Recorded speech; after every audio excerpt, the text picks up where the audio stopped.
Okay, nice apartment. Today I want to talk about the comic playwright Aristophanes, and this will conclude our coverage of Greek drama. Remember, we started off with the great tragedians, Aeschylus, Sophocles, and Euripides, and these people basically chronologically, those three go across that 5th century, the 400s. And then the last person that we're going to talk about today is the comic playwright Aristophanes. Aristophanes, born about the middle of the 5th century and lives into the well into the first quarter of the third century of the 4th century rather. He lives in the 5th century. All right. And so one thing that's easy to remember then, because remember in the playwriting competitions, you had your three tragic plays that you had written, one after the other. And then at the end, there was something called a satire play, which was sort of a ribald kind of funny thing to kind of lighten everybody up after all that watching of the plays. So, so I mention that right now because if you're thinking about the four big Greek dramatists, there are many other Greek dramatists we could talk about, but we've talked here about the four big ones. You got the three tragedians across the 5th century, Aeschylus, Sophocles, and Euripides, and then that ends with the comic poet Aristophanes. And in fact, Aristophanes' style is the style that has evolved from those old satire plays.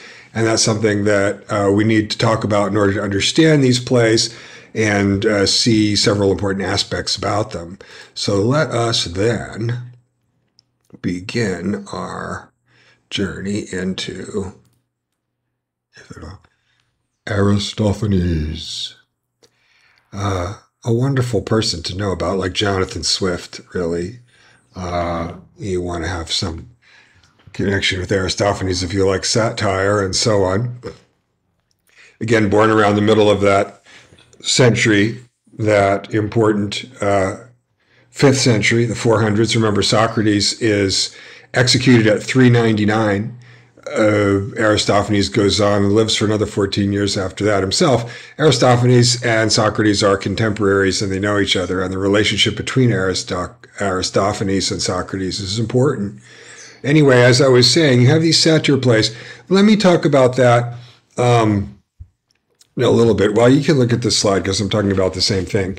Look, on Saturday night, you have Saturday Night Live, SNL, that TV show, and it's a skit show, and it goes all over the place. But you expect a few things. You expect them to make fun of politicians and the state of affairs.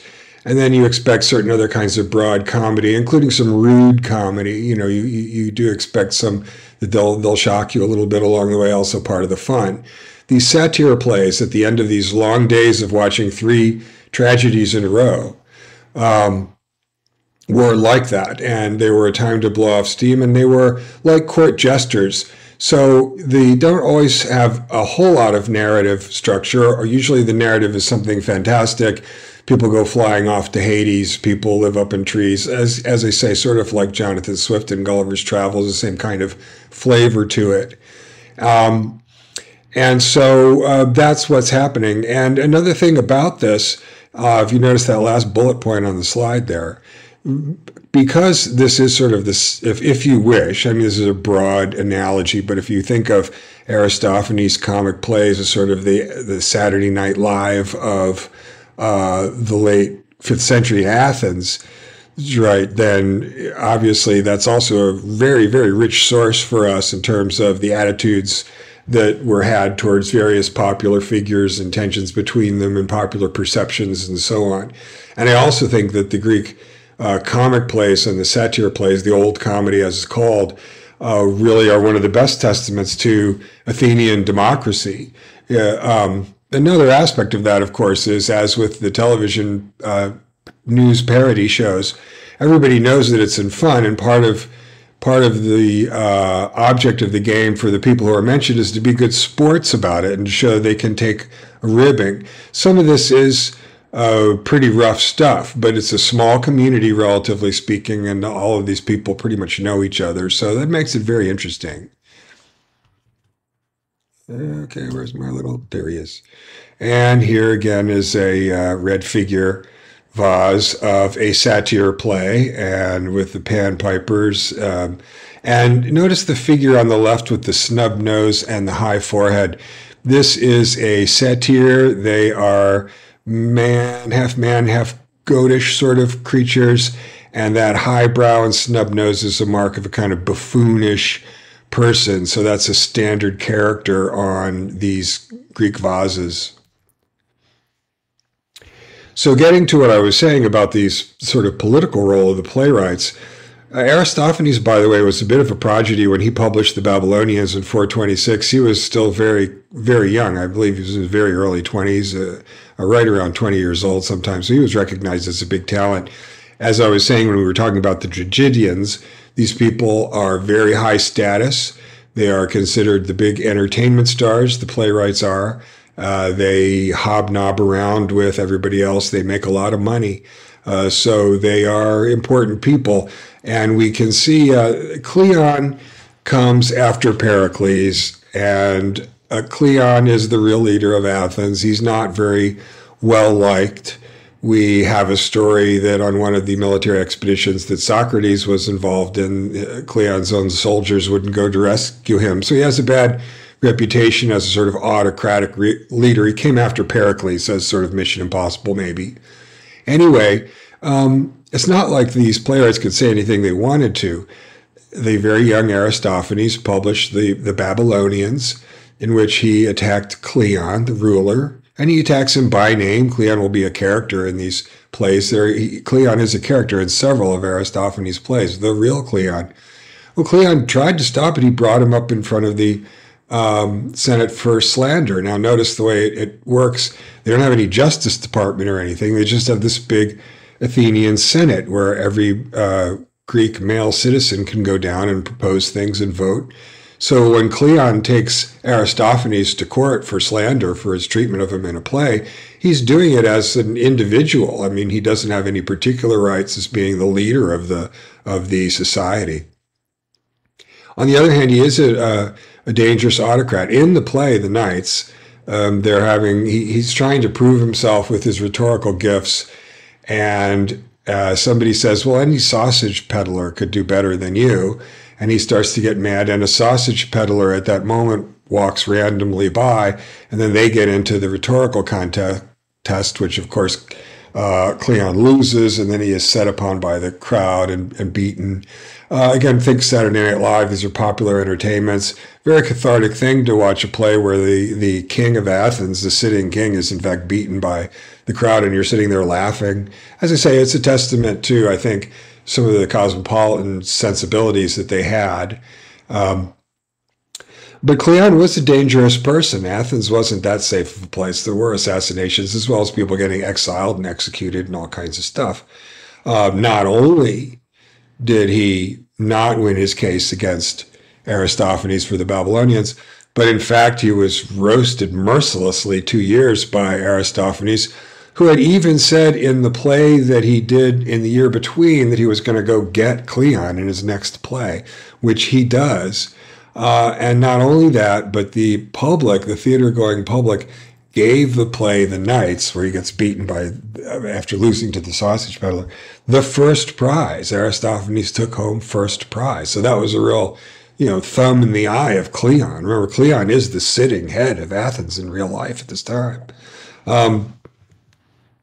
Aristophanes seems basically conservative, although, like Plato, he's conservative, but since he thinks that it's non-conservative forces that are sort of driving things, he's also kind of really revolutionary. Aristophanes is a satirist. Like Euripides, he is sympathetic to women. Remember the play we did when we went over Euripides was Medea, and we talked about some of those sexual political issues in that play. We're going to go over perhaps for our age, Aristophanes' most famous play in a moment. But first, let's talk about the play The Clouds. The Clouds is significant because it's one place where he talks about Socrates. Socrates pops up several times in the plays.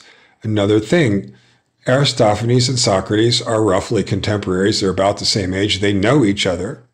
And Aristophanes is mentioned several times in Plato's writings. In the Apology, which gives probably a pretty accurate account of Socrates' remarks at his own trial in 399. He actually, when he's talking about the various reasons why people might be prejudiced against them, he mentions his treatment by Aristophanes. But at the time that The Clouds was produced, and The Clouds, again, is a satire of intellectuals making fun of ivory tower intellectuals and all the gobbledygook that they get into. Again, just like the Lupato section in Swift's Gulliver's Travels. He's a stand-in because he is what everyone thinks of as a philosopher or a scientist in Athens. Is Socrates, very prominent. Everybody knows him. So if that's what your skit is, then you're going to have Socrates come out and everybody knows that's what you're talking about. But a lot of the things, including being interested in the new natural science and being masters of rhetoric who can teach people that wrong is right, which is what happens in the sort of plot of The Clouds. In both cases, that Socrates, the historical Socrates, was against those things. Well, he thought that the new natural science didn't really explain anything about values, and he was against the sophists to the extent that the sophists claimed that they could make better arguments worse and worse arguments better. So it's ironic that people saw him that way, and that irony is what Plato is playing on when he makes Socrates his protagonist. So Aristophanes is really important in all that story.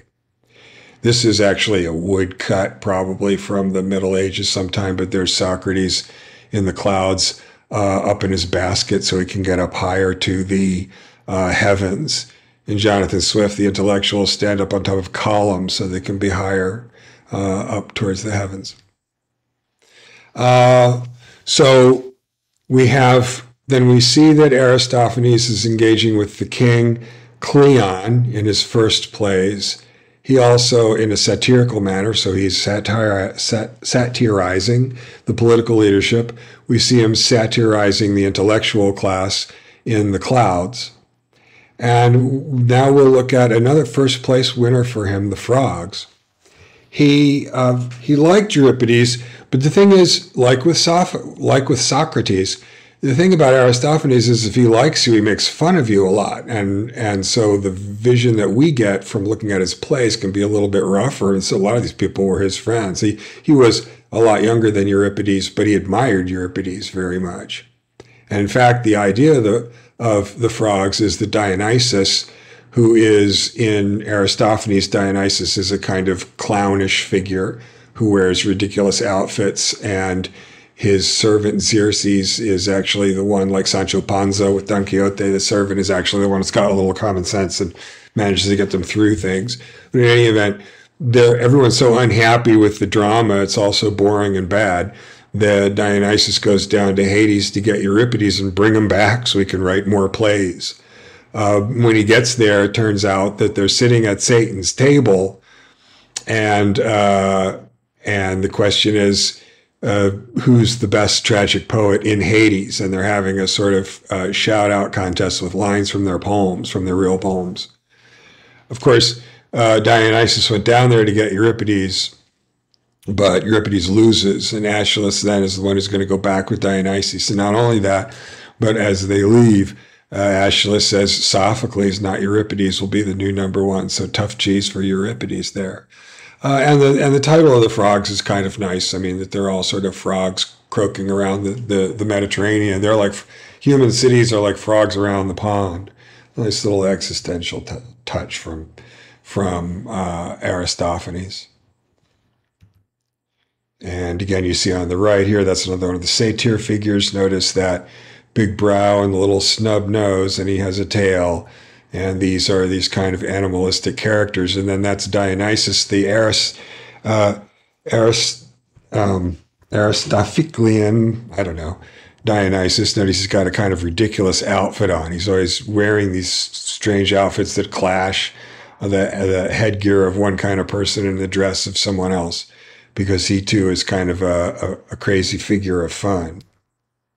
So finally, I want to talk about then Lysistrata. As they say for our times, Lysistrata, a later play, is one of the plays I think that really speaks to us from Aristophanes. It is an anti-war play. It was written late on in the Peloponnesian Wars when the Athenians were losing badly and there were terrible human costs to all of this that have been dragging on. Remember, the Persian Wars at the beginning of the 5th century are the wars that unify the Greeks to throw the Persians off of the Aegean basin. But then at the end of that century, the Peloponnesian Wars are the wars of Sparta, their Greek rival Sparta, and their allies fighting against the Athenians and their allies. So it's sort of brother against brother, a much grimmer time. So in Lysistrata, then she organizes the women to go on a sex strike. And so, of course, in terms of slapstick and earthy and bawdy sexual humor, you can imagine. And I remember I also said earlier that the use of the phallus was, for them, a funny thing usually, and they would often have large phalluses on the stage. Lysistrata is sort of the ultimate of that because the men aren't getting any sex. So, but then the women also have their own problems, and the leaders, Lysistrata and her lieutenants, have to work hard to keep everybody in line. So there's a lot of sexual farce. Notice it's a war between the sexes kind of thing, which the Greeks loved. They're really into that. This is a very sexually segregated society. And to really see what's amazing about Lysistrata in terms of its popular cultural role in Athens, consider this. When Lysistrata was produced and seen by a huge crowd, maybe between 5,000 to 10,000 people, that audience was all men. There might have been a couple of women around the edges, but women didn't go see the plays with the men. The men went to go see the plays with all the other men. So then imagine if you ever get a chance to see Lysistrata, I'm going to tell you about it right now, a play like Lysistrata being watched by an audience of thousands of men with no women there. It's unbelievable. The male commander's an ignorant sexist. It's obvious. Lysistrata has all the brains. So it's clearly a political statement. And then finally, the old people, the old men and women. The old men are the only ones around because for most of the play, remember, the young men are all off at the war. So that's another thing that's sort of framing the action on the stage. An amazing play that you should try to see. I tried to direct my students in a production of it one time, and man, was that a disaster.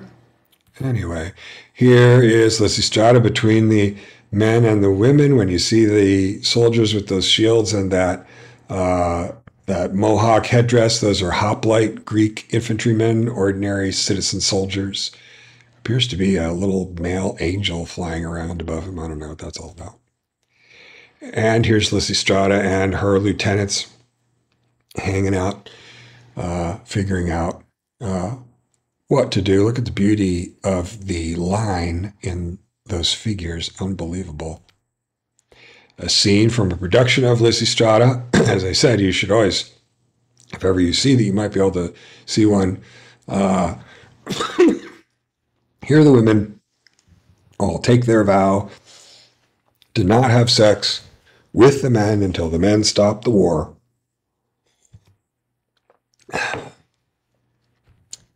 With predictable consequences. Alrighty then. So Aristophanes, not to be missed. The linguistic experts, of which I am not one, tell us that you go from vernacular, farcical, rude language to lyrical passages, which are actually quite admirable. So his literary status is interesting. He's not someone that we look at for a great deal of plot, although, of course, with a farce like Lysistrata, there's got to be a MacGuffin that's driving the whole thing, and there is.